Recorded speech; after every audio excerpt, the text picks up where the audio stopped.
পদ্মা সেতু নিয়ে দেশের মানুষের মধ্যে উদ্দীপনা সৃষ্টি হয়েছে জেলা প্রশাসক সম্মেলনে প্রধানমন্ত্রী। বিশ্বব্যাংকের চিঠি প্রকাশের দাবি বিএনপি, যুক্তরাষ্ট্রের মধ্যস্থতা মনে করেন মোজেনা। দেশীয় প্রজাতির মাছের জন্য মানুষের হাহাকার, 14 প্রজাতির বিলুপ্ত মাছ রক্ষায় সাফল্যের দাবি গবেষকদের। মিরেশ্বরা ট্র্যাজেডির 1 বছর পূর্তি কাজ, স্মৃতিফলকে হারানো সন্তানকে খুঁজে ফিরছেন মা বাবা।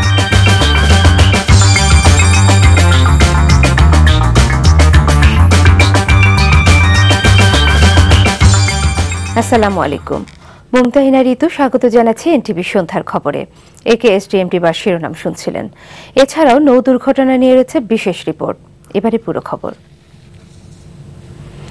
নিজেদের অর্থায়নে পদ্মা সেতু, আবারও কথা জানিয়ে প্রধানমন্ত্রী শেখ হাসিনা বলেছেন, পদ্মা সেতু নিয়ে সারা দেশের মানুষের মধ্যে একটি উদ্দীপনা সৃষ্টি হয়েছে। শিক্ষক শিক্ষার্থী সহ অনেকেই তাকে ফোন করে পদ্মা সেতু নির্মাণে অর্থ দিতে চাচ্ছেন। সকালে প্রধানমন্ত্রীর কার্যালয়ে জেলা প্রশাসক সম্মেলন 2012 উদ্বোধনকালে তিনি এসব কথা বলেন। রিপোর্ট করছেন আহমেদ বিপুল। 3 দিনের জেলা প্রশাসক সম্মেলনে সারা দেশ থেকে আসা জেলা প্রশাসকরা নিজ নিজ সমস্যা ও সম্ভাবনার কথা তুলে ধরেন। সেই সাথে তাগিদ দেন দেশের মানুষকে খাদ্যে বিষক্রিয়া থেকে বাঁচাতে কীটনাশক পরীক্ষার জন্য মাঠ প্রশাসনে প্রয়োজনীয় ব্যবস্থা রাখার আর বিদ্যমান আইন সংশোধন করে ভ্রাম্যমাণ আদালতের ক্ষমতা বাড়ানোরও দাবি জানান তারা। প্রধানমন্ত্রী তার বক্তব্যে জেলাভিত্তিক উন্নয়ন পরিকল্পনা এবং আগামীতে জেলাওয়ারি বাজেট তৈরির সরকারের পরিকল্পনার কথা জানান। মাঠ প্রশাসনের কর্মকর্তাদের বহুমাত্রিক দায়িত্বের কথা স্মরণ করিয়ে দিয়ে প্রধানমন্ত্রী জনগণের কল্যাণে তাদেরকে কাজ করার নির্দেশ দেন। প্রধানমন্ত্রী জানান, পদ্মা সেতু নিয়ে দেশের মানুষ ব্যাপক আগ্রহ দেখাচ্ছে।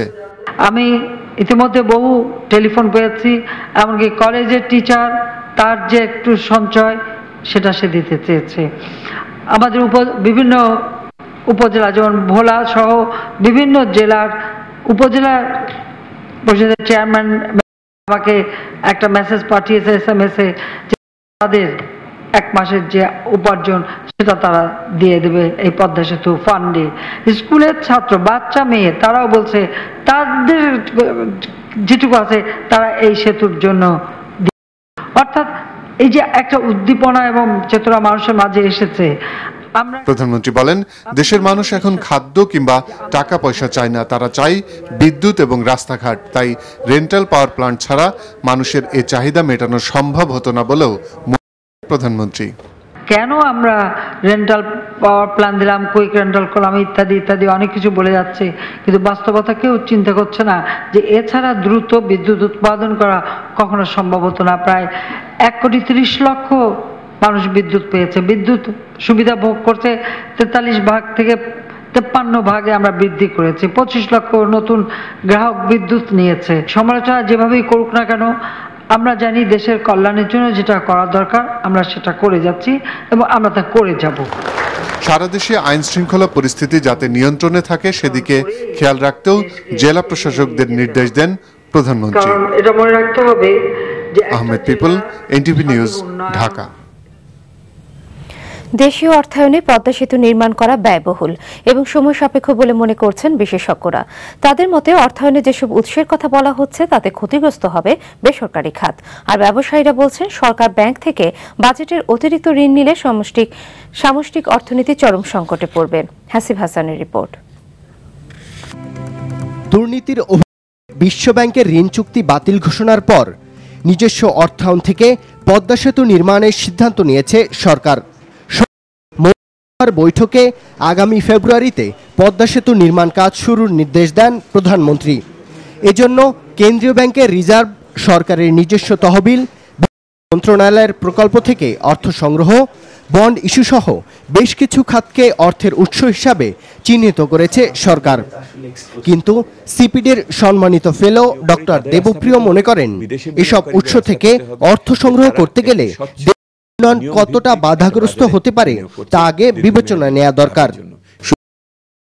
যেই দামে টাকা জোগাড় করছি সেই দামকে মিটানোর জন্য বাংলাদেশের গরিব মানুষ প্রস্তুত কিনা সেটা করতে হবে। সেহেতু আর্থিক অর্থায়নের কাঠামোকে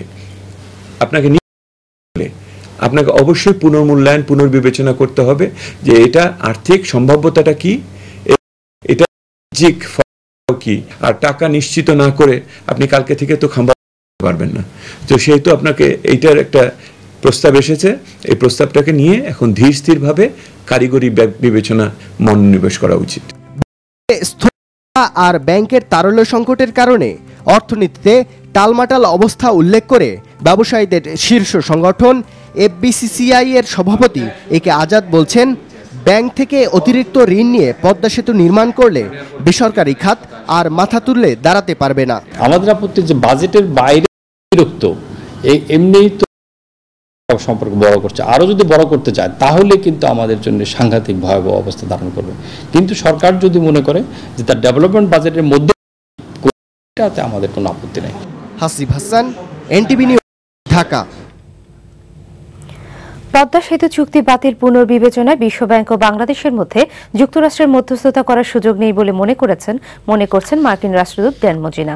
সকালে জাতীয় প্রেস ক্লাব আয়োজিত মিট দ্য প্রেস অনুষ্ঠানে একথা জানান তিনি। দেশের দক্ষিণ পশ্চিমাঞ্চল এবং পুরো বাংলাদেশের উন্নয়নে পদ্মা সেতু তৈরি খুবই গুরুত্বপূর্ণ উল্লেখ করে তিনি বলেন, যে কোনো উপায় হোক পদ্মা সেতু তৈরি করতে হবে। মজীনা জানান, গ্রীষ্মকালীন ছুটিতে দেশে গিয়ে যুক্তরাষ্ট্রের সরকারের বিভিন্ন পর্যায়ের সাথে বেশ কিছু বৈঠক করেছেন এবং সব বৈঠকেই তিনি এই অঞ্চলের স্থিতিশীলতার জন্য বাংলাদেশের গুরুত্ব তুলে ধরেন।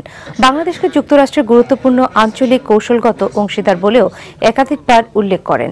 তিনি জানান, সেপ্টেম্বরে ওয়াশিংটনে বাংলাদেশ যুক্তরাষ্ট্র প্রথম অংশীদারিত্ব সংলাপের জন্য নিরাপত্তা ও সন্ত্রাসবাদ মোকাবেলা, বাণিজ্য এবং উন্নয়ন এজেন্ডা নিয়ে কাজ করছে একটি ওয়ার্কিং গ্রুপ। মজীনা জানান, পোশাক শ্রমিক নেতা আমিনুল হত্যাকাণ্ড যুক্তরাষ্ট্রে বাংলাদেশের তৈরি পোশাক শিল্পের রপ্তানি সংকুচিত করতে পারে।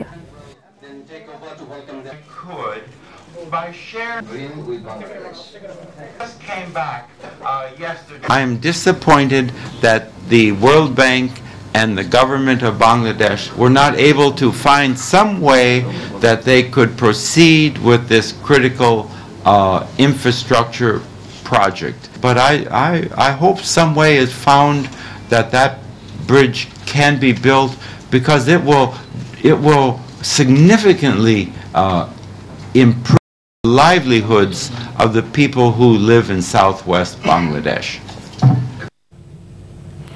পদ্মা সেতু কেলেঙ্কারিতে সরকার জড়িত নন তা প্রমাণ করতে বিশ্বব্যাংক ও সরকারের মধ্যে লেনদেনকৃত সকল চিঠিপত্র জনগণের সামনে প্রকাশ করার দাবি জানিয়েছেন বিএনপির ভারপ্রাপ্ত মহাসচিব মির্জা ফখরুল ইসলাম আলমগীর। জাতীয় প্রেস ক্লাবে জিয়া আদর্শ সংসদ আয়োজিত এক আলোচনায় মির্জা ফখরুল এই দাবি জানান। তিনি বলেন, সরকার নির্বাচনের আগে দুর্নীতির ক্ষেত্রে জিরো টলারেন্স দেখানোর অঙ্গীকার করেছিল, কিন্তু আজ দেশের প্রতিটি ক্ষেত্রেই দুর্নীতির মহোৎসব চলছে, যার প্রমাণ দুর্নীতির অভিযোগে পদ্মা সেতুতে বিশ্বব্যাংকের অর্থায়ন বন্ধ করে দেয়া। এছাড়া পদ্মা সেতু নির্মাণ নিয়ে প্রধানমন্ত্রী সহ অনেক মন্ত্রী বিভিন্ন ধরনের বক্তব্য দেয়ায় সরকারের কড়া সমালোচনা করেন তিনি। সব ক্ষেত্রে দুর্নীতির দায় নিয়ে সরকারকে পদত্যাগের আহ্বান জানান মির্জা ফখরুল।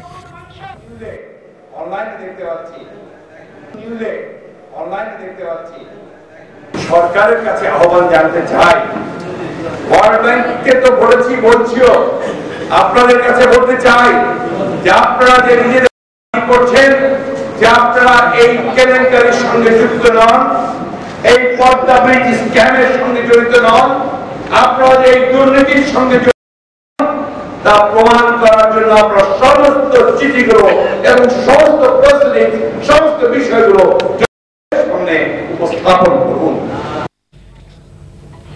এবারে অন্য প্রসঙ্গ। দেশীয় প্রজাতির মাছের জন্য বাড়ছে মানুষের হাহাকার। বিলুপ্ত প্রজাতির মাছের সন্ধানে অনেকেই ছুটছেন রাজধানীর রমনার বটমূলে মৎস্য মেলায়, যেখানে চলছে জানা অজানা হরেক রকম মাছের প্রদর্শনী। মিলছে মাছ রক্ষা আর তাদের উৎপাদন বাড়ানোর নানা পরামর্শ। জাতীয় মৎস্য সপ্তাহ উপলক্ষে আয়োজিত কেন্দ্রীয় মৎস্য মেলা ঘুরে এসে আরো জানাচ্ছেন মাকসুদুল হাসান। লোনাপানির চিত্রা কিংবা পার্শে মাছের নামটি হয়তো অনেকের কাছে অপরিচিত, তবে পাবদা, চিতল, টাটকিনির মতো অনেক মাছ পরিচিত হলেও এরকম চেনা অচেনা অনেক মাছই এখন রয়েছে অস্তিত্ব সংকটে। দেশীয় প্রজাতির প্রায় ১.৫ শতাধিক মাছের ৫৪টি এখন বিলুপ্তির পথে কিংবা বিপন্ন দশায়। রসনার স্বাদ না মিটুক, চোখের দেখার স্বাদ মেটাতে তাই মৎস্য মেলায় এসেছেন বরিশালের এই যুবক, একই কারণে এসেছেন দিনাজপুরের এই প্রবীণ। ছোটবেলাতে কুশা মাছ খাইতাম, তারপরে কত্তি মাছ পাওয়া যেত, তারপরে আরও মিনি মাছ যেটা বলে অন্যান্য জায়গায়, ধেদা মাছও বলে অনেক জায়গায়, এই মাছগুলো নাই। গ্রাম থেকে আইছি, বরিশাল থেকে, তো অনেক দেশি মাছ দেখা যায়, এখানে 10 গ্রামে দেখা যায় না। প্রবীণ স্মৃতিহাত্রে জলাশয় থেকে প্রায় হারিয়ে যাওয়া মাছের স্বাদ আওড়াতে পারলেও কাঁচের দেয়ালে ঘেরা এসব জীবন্ত মাছ বড় পাওয়া মাছের সাথে পরিচিত হওয়া আগামী প্রজন্মের। আমি তো বইয়ে দেখি, কিন্তু এখানে এসে জীবিত মাছ দেখে খুব পছন্দ হচ্ছে। আমাকে জিজ্ঞেস করে, আমি আসলে বলতে পারি না যে এটা আসলে কি মাছ। বইতে আছে, আমি নিজেও তো আসলে দেখিনি। ভালো লেগেছে। আচ্ছা, অনেক। সময়ের অনেক বিদেশি প্রজাতির প্রচলন হলেও স্বাদ আর ঐতিহ্য হারানোর আফসোসটা ক্রমেই বাড়ছে। থাই প্রজাতির পাঙ্গাসের ভিড়ে অনেকে হয়তো ভুলেই গেছেন দেশীয় প্রজাতির এই পাঙ্গাসের কথা। আর ভুলে যাওয়াটাই স্বাভাবিক, কারণ 2 দশক আগেই IUCN এই প্রজাতির মাছটিকে ঘোষণা করেছে বিলুপ্ত প্রজাতি হিসেবে। গবেষকরা ইতিমধ্যেই 14টি প্রজাতিকে বিলুপ্তির হাত থেকে রক্ষা করতে সফল হয়েছেন তারা। আর সচেতন হলে হয়তো প্রাকৃতিক উৎসেই অনেক মাছ। মৎস্য গবেষণা ইনস্টিটিউট থেকে যে সকল চাষি আগ্রহী এইসব বিলুপ্ত প্রজাতি সংরক্ষণ এবং চাষের জন্য, তারা যেন আমাদের সঙ্গে যোগাযোগ করে আমরা তাদের পুনঃপ্রাপ্তি, তাদের চাষ কৌশল সম্পর্কে আমরা হাতে কলমে প্রশিক্ষণ দিতে পারবো।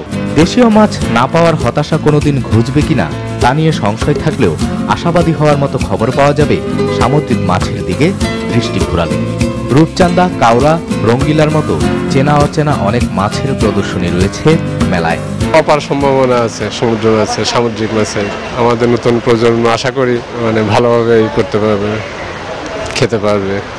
প্রদর্শনী মনের খোরাক, তবে আশা করা হচ্ছে মেলায় প্রদর্শিত প্রযুক্তি আর আধুনিক চাষ কৌশল মৎস্য চাষীদের সহায়ক হবে মাছের উৎপাদন বাড়ানোর। মেলা চলবে সকাল 10টা থেকে রাত 8টা, 12ই জুলাই পর্যন্ত। Maksudul Hasan, NTV news, Dhaka. চট্টগ্রামের মীরের সরাই ট্র্যাজেডির 1 বছর পূর্ণ হতে যাচ্ছে কাল। গত বছরের 11 জুলাই মর্মান্তিক এক সড়ক দুর্ঘটনায় মৃত্যুর কোলে ঢলে পড়েছিল 44 স্কুল ছাত্র। এ ঘটনায় স্তব্ধ হয়ে গিয়েছিল পুরো জনপদ। স্বজনহারাদের আহাজারিতে ভারী হয়ে উঠেছিল মীরের সরাইয়ের আকাশ। দেশ জুড়ে নেমে এসেছিল শোকের ছায়া। শামসুল হক হায়দরের 2 পর্বের ধারাবাহিকের আজ দেখুন প্রথম পর্ব। ক্যামেরায় ছিলেন এনামুল হক। আবু তোরাব বহুমুখী উচ্চ বিদ্যালয় মাঠে নির্মিত হয়েছে স্মৃতির মিনার। 1 বছর আগে মর্মান্তিক দুর্ঘটনায় নিহত ছাত্রদের স্মরণে ফলকটির নাম আবেগ। স্মৃতির মিনারটি ধীরে ধীরে গড়ে তুলেছেন স্থানীয় বাসিন্দা নিজামুদ্দিন মিস্ত্রি। কাজের মাঝে প্রতীকী ব্ল্যাকবোর্ডে সাঁটানো ছবিগুলোর একটিতে হাত বুলান তিনি পরম মমতায়। কথা বলে জানা গেল মধ্যে এই শিশুটির হতভাগ্য পিতা নিজামুদ্দিন মিস্ত্রি নিজেই। দেখলে আর কাজ করার মতো অভিজ্ঞতা থাকে না, আর থাকে না, মনটা একেবারে ভেঙে যায়। অনেক সময় অনেক কথা ইঞ্জিনিয়ার সাহেবেরও শুনতে হয়েছে, যেহেতু আমি ওনাকে ভাঙি বলছি, দেখেন আমি মানসিকভাবে ক্ষতিগ্রস্ত, কিছু ভুল ত্রুটি হতে পারে। সড়ক দুর্ঘটনায় যারা হারিয়ে গেছে তাদের তো আর পাওয়া যাবে না, তাই তাদের স্মৃতি রক্ষার্থে মিনার তৈরি করার মাধ্যমে স্বস্তি খুঁজছেন উদ্যোক্তারা। এটা একটা ইতিহাস হয়ে থাকলো যে ছেলের স্মৃতিসৌধ, ছেলের স্মৃতিফলক বাবা নিজের হাতে করলো। পৃথিবীতে সবচাইতে ভারী জিনিস হচ্ছে বাবার কাঁধে ছেলের লাশ, সেটা উনি নিয়েছেন। আবার অ্যাট দ্য সেম টাইম উনি উনার সন্তানের স্মৃতিসৌধ, স্মৃতিফলকটা উনার নিজের হাতে করলেন। আরও একবার আবেগ আপ্লুত করে মিরসরাইবাসীকে বইয়ের ব্ল্যাকবোর্ড, যেখানে সাজানো ছবি আছে অকালে ঝরে যাওয়া গুলো। হারানো সন্তানরা স্মৃতিফলকে অন্তত জেগে থাকবে, এই সান্ত্বনা বাবা মার। শূন্যতাটা ফিরে আসে, তখন তো আর গর্বটা আর মনে থাকে না। এমনি কিন্তু আমাদের কাছে এটা একটা শান্তি যে আমাদের ছেলেদেরকে সারা জীবন স্মরণ রাখবে মানুষ। গত বছর সদরে বঙ্গবন্ধু গোল্ড কাপ ফুটবল খেলা দেখে ট্রাকে চড়ে ফেরার পথে সেটি উল্টে রাস্তার পাশে ডোবায় পড়ে যায়। এতে ঘটনাস্থলে মারা যায় 4 স্কুলের 40 ছাত্র। একজন স্বাধীন অবস্থায় আরো 4 জন সহ একই ঘটনায় মৃতের সংখ্যা দাঁড়ায় 45 জনে।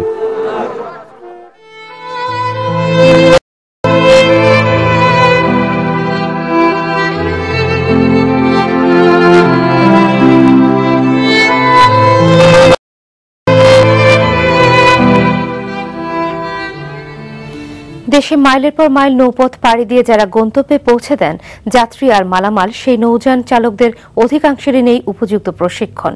আর অতীতে যেসব কারণে নৌ দুর্ঘটনা ঘটেছে, আজও মূলত সেই সব কারণেই বাড়ছে মৃত্যুর মিছিল। এমনকি দুর্ঘটনায় গঠিত তদন্ত কমিটির উল্লেখযোগ্য কোনো সুপারিশমালাও বাস্তবায়ন হয়নি আজ পর্যন্ত। নৌপথ ও নৌযানের নানা সমস্যা নিয়ে রনি রায়হানের ক্যামেরায় মহিদুল ইসলামের ধারাবাহিক প্রতিবেদনের আজ দেখুন তৃতীয় পর্ব। সাথে ছিলেন শরীয়তপুর প্রতিনিধি আব্দুল আজিজ শিশির। 12 ফেব্রুয়ারি গভীর রাত, মেঘনা নদীতে প্রায় 200 যাত্রী নিয়ে লঞ্চ এমভি শরীয়তপুর। ওই ঘটনায় ঠিক কতজন হতভাগ্য যাত্রীর প্রাণহানি ঘটেছে, লাশ ভেসে গেছে তা আজও অজানা। তবে সরকারি হিসেবে নদী হয় 152 যাত্রীর মৃতদেহ। এতগুলো মানুষের বা নিখোঁজের ঘটনায় ভাসছে মৃত পরিবারগুলো। সেই হতভাগাদেরই একজন ময়না বেগম, যিনি একসঙ্গে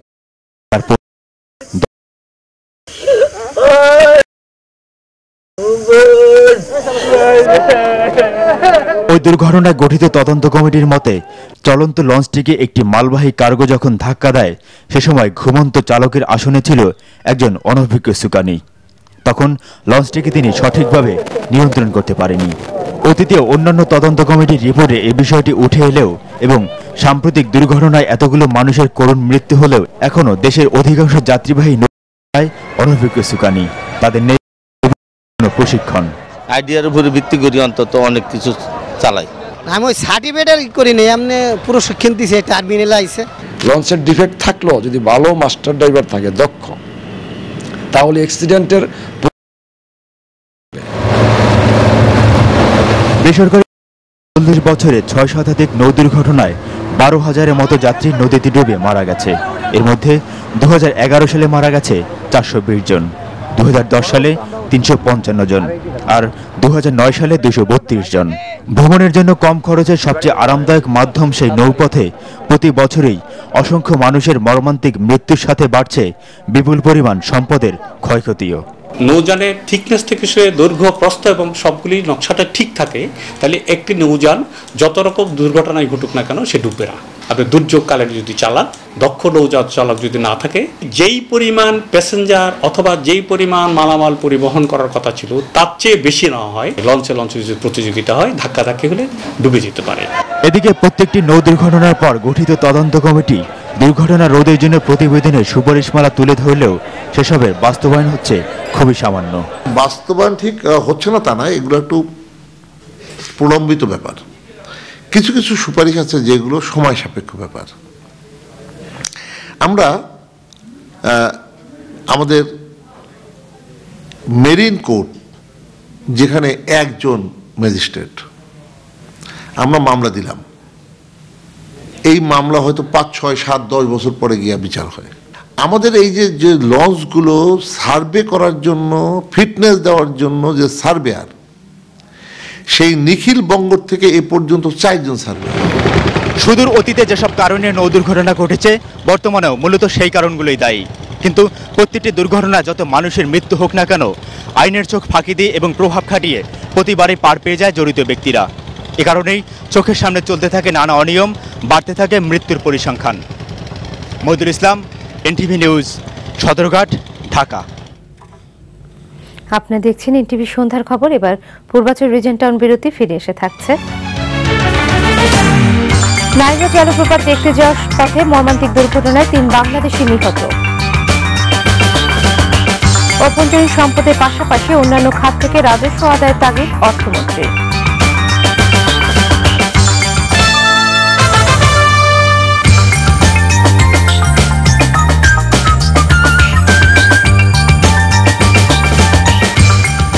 দেখছেন সন্ধ্যার খবর এনটিভিতে। এবারে দেশের বাইরের একটি খবর। নায়াগ্রা জলপ্রপাত দেখতে যাওয়ার পথে এক মর্মান্তিক দুর্ঘটনায় 3 বাংলাদেশি নিহত হয়েছে। সোমবার যুক্তরাষ্ট্র সময় ভোররাতে নায়াগ্রার কাছে গ্র্যান্ড আইল্যান্ডে এই দুর্ঘটনা ঘটে। এনটিভি নিউ ইয়র্ক প্রতিনিধি আবু তাহের জানান, হাইওয়েতে বিপরীত দিক থেকে আসা দ্রুতগামী আরেকটি কারের সাথে মুখোমুখি সংঘর্ষ ঘটনাস্থলে 3 বাংলাদেশির মৃত্যু হয়। এরা হচ্ছেন শফিউল আলম, নাজিম খান ও রেজওয়ান চৌধুরী। সবার বয়স 20 থেকে 21-এর মধ্যে। বাড়ি সিলেটের গোলাপগঞ্জ ও বিয়ানীবাজার বলে জানা গেছে। সবাই একই একই সাথে যুক্তরাষ্ট্রের মিশিগান রাজ্যের হ্যামট্রামিক সিটিতে থাকতেন। দুর্ঘটনায় মারাত্মক আহত গাড়ি দুটির চালক বোরহানুর রহমান ও রিচার্ড হিলবেন্ড্রিকে আশঙ্কাজনক অবস্থায় স্থানীয় মেডিকেল সেন্টারে ভর্তি করা হয়েছে। 87 বছরের বৃদ্ধ হিলবেন্ড্রি অত রাতে একা কেন গাড়ি চালাচ্ছিলেন, পুলিশ তা খতিয়ে দেখছে।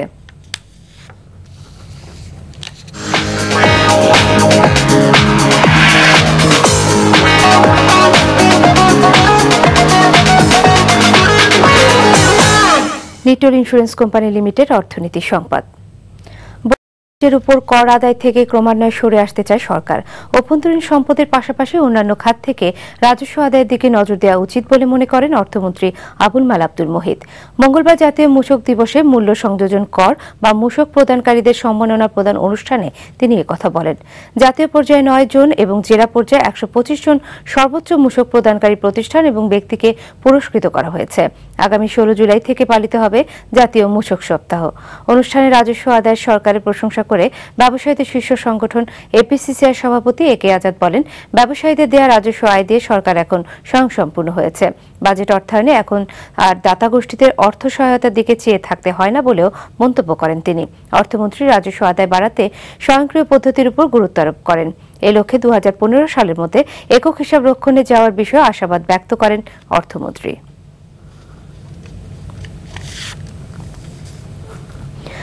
5 মাস পর আবার ডিএসসির সাধারণ সূচক 4000-এর নিচে নেমে গেছে।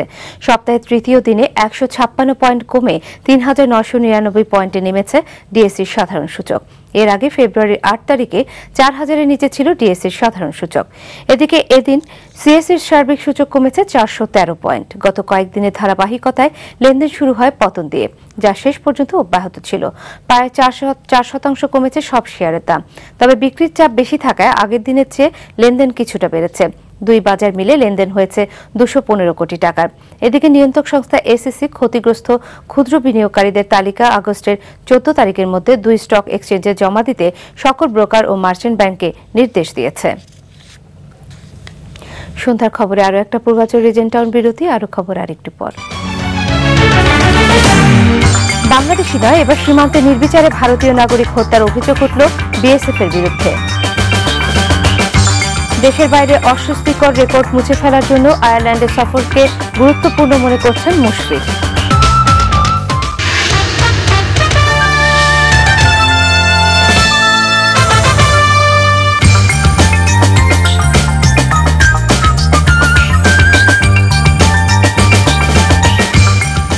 ফিরে এলাম সন্ধ্যার খবরে।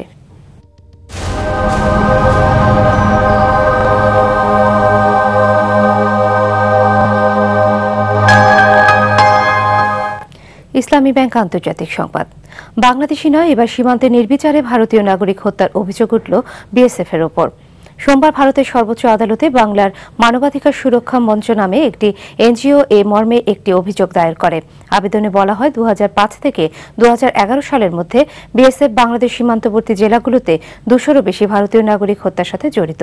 হত্যাগুলো তদন্ত না করে পশ্চিমবঙ্গ পুলিশ আইনের শাসনকে ব্যঙ্গ করেছে। এসব ঘটনার মধ্যে অন্তত 100টি ঘটনার প্রত্যক্ষদর্শী রয়েছে বলেও জানানো হয়। এই অভিযোগের জন্য কেন্দ্র, পশ্চিমবঙ্গ সরকার ও বিএসএফ এর কাছে জবাবদিহি চেয়েছে সুপ্রিম কোর্ট।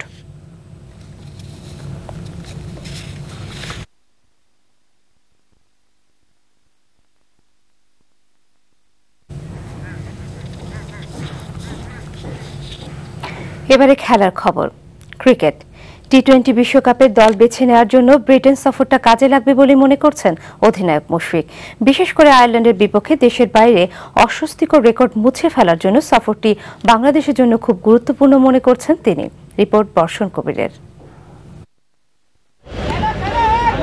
এই ছবিতে কোথায় যেন ব্রিটেনের আবহাওয়ার সঙ্গে দারুণ মিল, শুধু ঠান্ডাটা তেমন নেই। একাডেমির মাঠে শেষ প্রস্তুতি ম্যাচ বাধা পেল, যেখানে আয়ারল্যান্ডের উদ্দেশ্যে রওনা দেবার আগে সাকিবরা ফুরে মেজাজেই ছিলেন। হয়তো সেই সুযোগ তার 61 বলে 140 রানে জাতীয় দলের করা 243 রান টপকে 8 উইকেটের দলের ইনিংসটিতে ছিল 11টি ছক্কা ও সঙ্গে শাহরিয়ার নাফিসের 50 বলে 85। প্রস্তুতি পর্বের শেষ বেলায় নিজ দিনও সামনের সফর নিয়ে আত্মবিশ্বাসী। ওদের খেলা দেখার সুযোগ বাট ওইভাবে হয়তো বা আমাদের হয় না, বাট যেহেতু আমরা ওদের সাথে মানে অনেক খেলেছি এর আগেও, আমরা জানি সব প্লেয়াররা, ওদের ব্যাটসম্যান বোলার সবকিছু, ওগুলো নিয়ে আমরা ডিসকাস করছি। বাহাদুরদের যে মিছিল ছিল সেই ধারায় বাংলাদেশ। ওপেনিংয়ে আশরাফুল সফল আরো স্বীকার করেন মুশফিকও। বাংলাদেশের পারফরম্যান্স হতশ্রী। ফার্স্ট 3 ইয়ার্স আমাদের টিমটা অনেক স্ট্রং হয়েছে, কারণ আমরা একসাথে প্রায় অনেক বছর খেলছি। তার আগে অবভিয়াসলি আমাদের টার্গেট থাকবে যে এই পুরো সিরিজটা যেন আমরা ভালো খেলে অন্তত সিরিজটা অবশ্যই যেন জিতি। সবচেয়ে বড় প্রশ্ন, অমন পরিস্থিতিতে টি-20তে খেলে চেনা পরিবেশে আগে সাহায্য পাবে বাংলাদেশ। কোচ পাইবাস যা চাইছেন তাতে আগের অস্ট্রেলিয়ান কোচদের চাওয়ার সঙ্গে কোথায় যেন মিল আছে। একটা জায়গা নিয়ে 4-5 জনের মধ্যে লড়াই হোক, এটা শক্তিশালী দল গঠনে বড় ভূমিকা রাখে। টি-20 বিশ্বকাপের জন্য এত আয়োজন, দলে বেশ কয়েকটা জায়গা আছে যা আগামী 2 মাসের মধ্যে এ দলের কয়েকজন দখল করতে পারে। আয়ারল্যান্ডের বিপক্ষে 3টি টি-20 ছাড়াও নেদারল্যান্ডসের বিপক্ষে একটি করে টি-20 ম্যাচ খেলবে বাংলাদেশ। গত 1 বছরে মাত্র 2টো টি-20 খেলা দলটার জন্য যা তা বলাই যায়। বর্ষণ কবির। খবর শেষ করছি, যাবার আগে একেএস টিএমটি বা শিরোনামগুলো আরো একবার। পদ্মা সেতু নিয়ে দেশের মানুষের মধ্যে উদ্দীপনা সৃষ্টি হয়েছে জেলা প্রশাসক সম্মেলনে প্রধানমন্ত্রী। পদ্মা সেতু নিয়ে বিশ্বব্যাংকের চিঠি প্রকাশের দাবি বিএনপি, যুক্তরাষ্ট্রের মধ্যস্থতার সুযোগ নেই মনে করেন মজিনা। দেশীয় প্রজাতির জন্য মানুষের হাহাকার, 14 প্রজাতির বিলুপ্ত মাছ রক্ষায় সাফল্যের দাবি গবেষকদের। 1 বছর পূর্তিকাল, স্মৃতিফলকে হারানো সন্তানকে খুঁজে ফিরছেন মা বাবা। এই ছিল এনটিভি সন্ধ্যার খবরে। রাত 10:30টায় রাতের খবর দেখার আমন্ত্রণ রইল। ধন্যবাদ সবাইকে।